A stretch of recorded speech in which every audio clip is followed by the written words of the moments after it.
بسم الله الرحمن الرحيم حميم والكتاب المبين إنا جعلناه قرآنا عربيا لعلكم تعقلون. الحمد لله رب العالمين، والصلاة والسلام على أشرف المرسلين نبينا محمد وعلى آله وصحبه أجمعين. إن شاء الله تعالى we'll start the tafsir of Surah Az-Zukhruf. Surah Az-Zukhruf is a surah Makkiyah, as all of the Hawamim, all the surahs that starts with Hamim, they're all Makki surahs, and it was said that they were all revealed in the same order, time-wise, so one after the other. And some said it was revealed after Surah Fussilat. So Allah subhanahu wa ta'ala knows best. So, and like the rest of the surah of the Hawamim, they all share the same or the common maqasid here or objectives when it talks about the Quran and the importance of the wahy. And this is a miraculous word from Allah subhanahu wa ta'ala for people to follow. So the evidences for that, and once this is established, as we know that for years in Mecca, the hearts, now there's no space in it except the full devotion to Allah subhanahu wa ta'ala and to the deen of Allah. And this is how we should implement the deen in our life, by learning the Quran one verse after the other, and one builds what the previous one built already. And this is how the hearts turn to Allah subhanahu wa ta'ala alone. So we'll start inshallah ta'ala with the recitation of the first few verses. But I don't have the translation here with me. Inshallah we'll go through it. أعوذ بالله من الشيطان الرجيم. بسم الله الرحمن الرحيم. حميم والكتاب المبين إنا جعلناه قرآنا عربيا لعلكم تعقلون وإنه في أم الكتاب لدينا لعلي حكيم أفنضرب عنكم الذكر صفحا أن كنتم قوما مسرفين. So حميم والكتاب المبين, by the clear book. إنا جعلناه قرآنا عربيا لعلكم تعقلون. Indeed, we have made it an Arabic Quran that you might understand. And indeed, it is في أم الكتاب, in the mother of the book. لدينا لعلي حكيم, with us exalted, the full of wisdom. أفنضرب عنكم الذكر صفحا, then should we turn the message away, disregarding you because you are a transgressing people. And then we'll see inshallah ta'ala the meaning of this. So it says here هذا قسم بالقرآن على القرآن. So حميم, as the previously mentioned, these are letters like Alif Lam Mim and everything. Allah subhanahu wa ta'ala knows best the meaning of it. So we don't know the meaning of it. Does it have a meaning? Ulama, they say yes, but Allah subhanahu wa ta'ala knows best. And part of that also, that it's letters. It's the same letters where they speak and they know, and still with that it's a tahaddi, or the challenge to bring the like of the Quran, or even one surah, or even which is the smallest surah can be in 3 verses. They're not able to bring the like of it, even though it's from the same letters. But nothing can be the like the book of Allah subhanahu wa ta'ala. So Hamim wal Kitab al Mubin. So Allah subhanahu wa ta'ala is swearing by the Quran ala al-Quran. The al-Qasam, you make oath with something for something. So the Qasam is by the Quran for the Quran. So it's all about the book of Allah subhanahu wa ta'ala. So making Qasam wal Kitab al Mubin. فأقسم بالكتاب المبين وأطلق. How is it the Qasam bil Quran al Quran? The Qasam is obvious. والكتاب المبين. Allah subhanahu wa ta'ala is swearing by the Quran. والكتاب المبين, the clear book. Where is the Qasam is for what? You make Qasam, you make an oath by Allah, and then there's an answer, there's a end to it. But here وأطلق ولم يذكر المتعلق. يعني أطلق, he left it open سبحانه وتعالى and did not mention the متعلق or what this قسم depends on or what is it for, which means ليدل على أنه مبين لكل ما يحتاج إليه العباد, to show that this Quran is مبين, is clarifying anything and everything that the عباد will in need of من أمور الدنيا والدين والآخرة. All of their affairs in this worldly life, matters of deen, hereafter, whatever they need. And that's why even the major principles in the deen of Allah subhanahu wa ta'ala that governs the lives of the people. Not necessarily every single detail of their daily life, but there are principles to be followed. And the human beings, Allah subhanahu wa ta'ala gave them the ability to run the affairs of this worldly matter. But matters of deen, matters of the hereafter, it's all clear. There's no need for anything or any addition. And part of that clarity is لقد كان لكم في رسول الله أسوة حسنة. Indeed, you have in the Messenger sallallahu alaihi wasallam the best example. And Allah subhanahu wa ta'ala preserved his life and his speech and actions alayhi salatu wasalam for us to understand how to implement the Quran in our life. So فأقسم بالكتاب المبين وأطلق ولم يذكر المتعلق. So المتعلق أي المتعلق بالقسم. And to know المتعلق, to know what's everything is attached to or what is it for, this is part of what, to understand the language well, and it's also something that requires for a person to always reflect. That's why learning the Arabic language and learning even the Nahu makes the person use his intellect and his reason constantly, because without it a person won't understand the words. You have to understand what every single part means, what every word, what is this word related to the previous one, what is the dama'ir, the ha, and what does it refer to, so that the person will have the proper understanding of it. And this is part of إِنَّ جَعْنَاهُ قُرْآنًا عَرَبِيًّا. So he says ولم يذكر متعلق ليدل على أنه مبين لكل ما يحتاج إليه العباد من أمور الدنيا والدين والآخرة.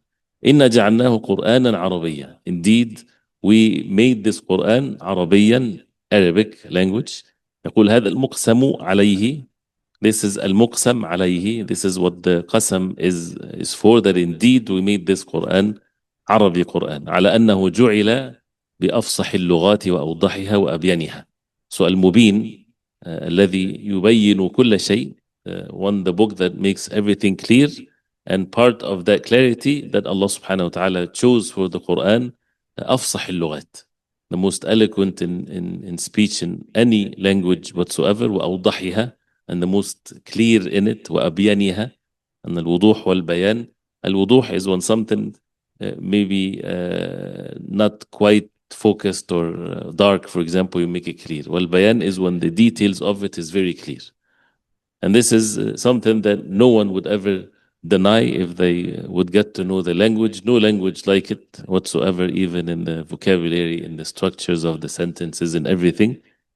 Such a rich language that you can use it to describe anything in the most perfect way. And no other language will be equal to the fasaha of the Arabic language. That's why it's always been the enemies of the deen of Allah. They would deprive the people or take the people away from learning the Arabic language in the proper way, because it caused them to have this distance between them and the book of Allah subhanahu wa ta'ala. So أنه جعل بأفصح اللغات وأوضحها وأبينها. وهذا من بيانه. This is from the bayan of the Quran. وذكر الحكمة في ذلك, and Allah subhanahu wa ta'ala mentioned al-hikmah. Why is that? فقال لعلكم تعقلون. That's something that requires for us to really to reflect upon this and to spend some time thinking about this. لعلكم تعقلون, so that you will have the aql and the reason to have the reason to reflect upon the ayat of the Quran. So the Quran is revealed للتدبر, revealed for people to reflect and to think about it. And part of that also, when a person get to know the language, the more the person get to know the language of the Quran, the more that it gives beautiful meanings of at-ta'aqqul and reflecting and understanding the deep meaning of the language. Even though, since it's universal for everyone, so even reflecting only upon the meanings, even if it's in the translation, but the command is to reflect, not to reflect linguistically, but to reflect upon the meanings of what's in the Quran. So when someone is given the Quran to read, not just read it, think about it, reflect upon what's there, And that's by itself is another challenge, because a book that has faults in it, you won't tell the people to think and reflect and look at every word and examine it and things like this. You want people to skip over so that they don't find the contradictions in it, for example. But this is Kalamullah subhanahu wa ta'ala. And ولو كان من عند غير الله لوجدوا فيه اختلافا كثيرا. If it wasn't from Allah subhanahu wa ta'ala, they would find many differences in it. So this is a challenge for them to reflect and to think. لعلكم تعقلون ألفاظه ومعانيه. The alfaz, the words, the meanings. لتيسرها, because it's easy. وقربها من الأذهان, and it's very near to the human intellect. Because if it's too difficult for people to understand, that means is not clear. So it's very clear, but requires the effort to think about it and to learn it. And sometimes people think that things are difficult if you have to work to attain it. No, it's not. Like exactly, وَلَقَدْ يَسَّرْنَا الْقُرْآنَ لِلذِّكْرِ فَهَلْ مِن مُدَّكِرٍ. We made the Quran easy. So is there anyone to take the lesson and the reminder to work on the Quran and to understand it? How is it easy when it takes some time for a person to learn it and to memorize it? Yes, it's easy based on the fact that if you put the effort, you'll get it.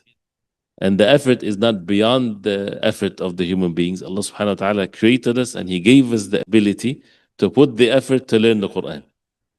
Otherwise, the easy, for those who are lazy, that's not called easy method. This is called laziness. When someone wants to have something when he's not doing anything. The life of the human beings is not governed like this. So building a huge building, it's easy if people have the tools and the means and the ability to do it and the knowledge behind it.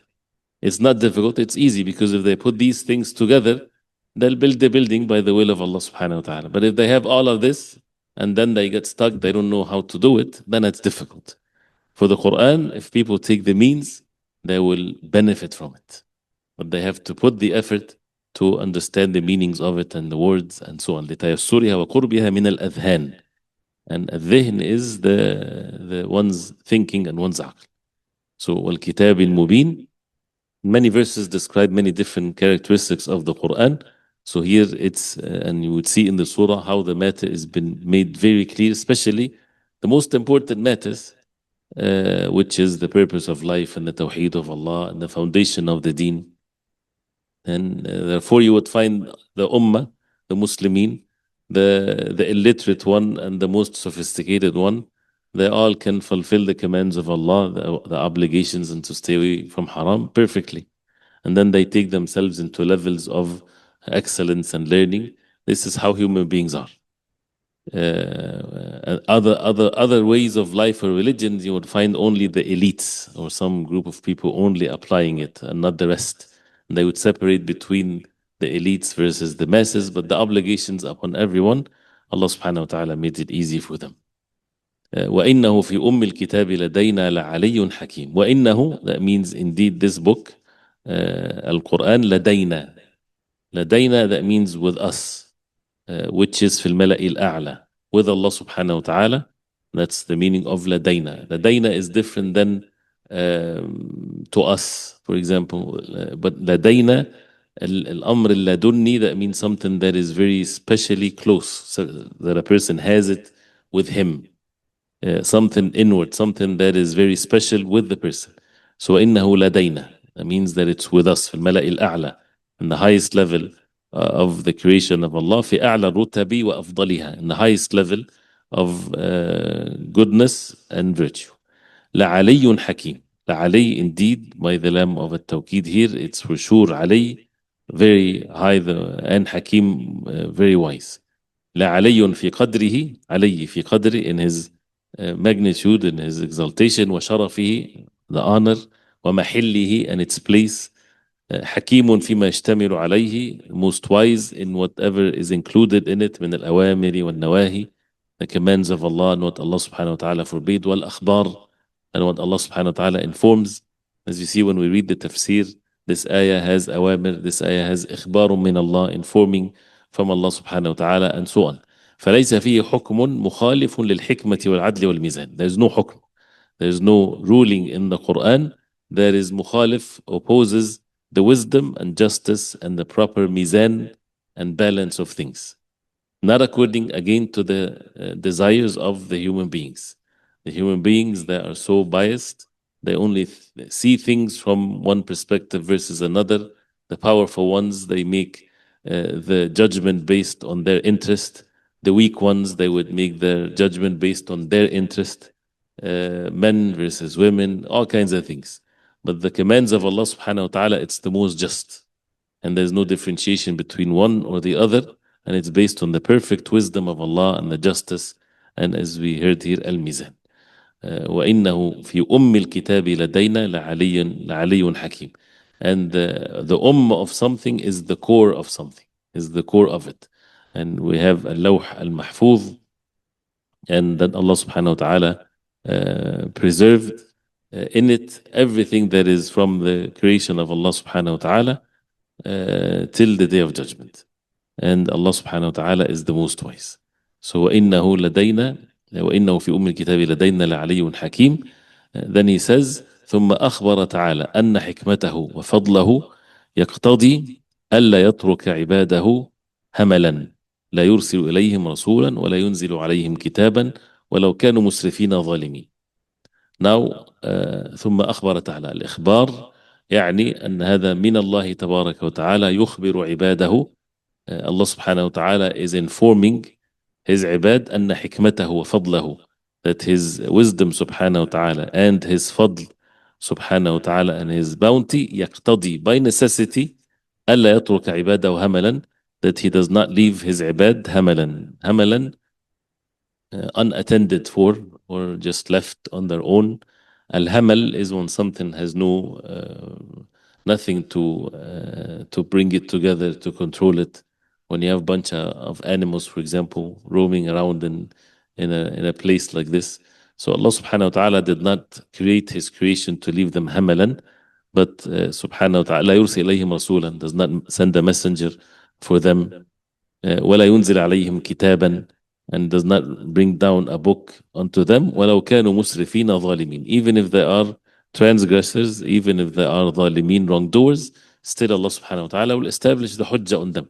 The message has to be revealed, the books has to be revealed, and the messengers are sent for the message to be conveyed, even if they are the worst people ever.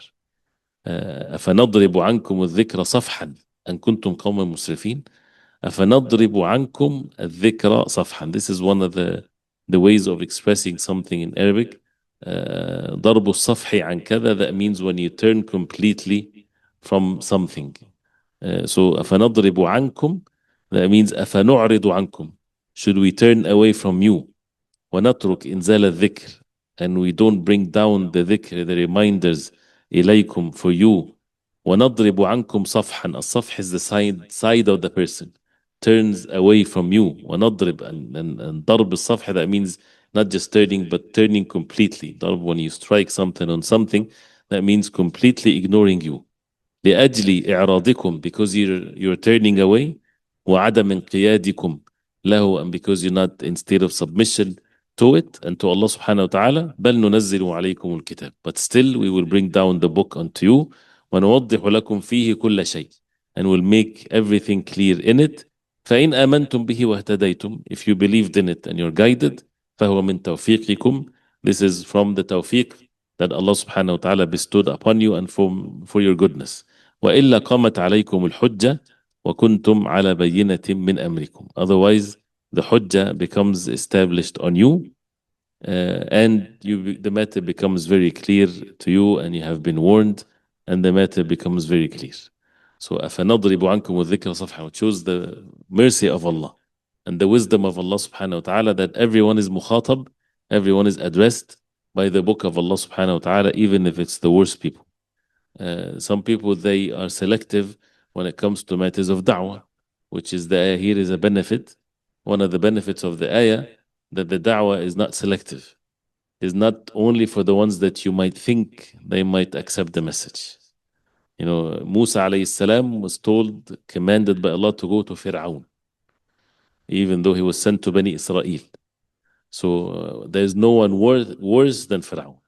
No one, as if you read the Quran, No one you would ever think that even live nowadays or before, or any figure in history that is worse than Fir'aun. Fir'aun, he said to the people, أنا ربكم الأعلى. I'm your Lord. I mean, no one, how many people they said that. And with his evil actions and dhulm and injustices and going from one house after the other for the people of Bani Israel, taking their children 1 year every other year, taking the boys and killing them, and taking the women to serve him and his people. Yani something that is unheard of. And with all of that, the ayah here gives us this meaning. Allah subhanahu wa ta'ala did not punish him by his actions that he deserved to be punished for sure, but sending the message to him. اذهب إلى فرعون إنه طغى. Even more than that, he said to Musa alayhi salam and Harun, فقول له قولا لينا لعله يتذكر أو يخشى. Both of you say to him, قولا لينا, very soft speech. To Fir'aun, soft speech, because this is da'wah.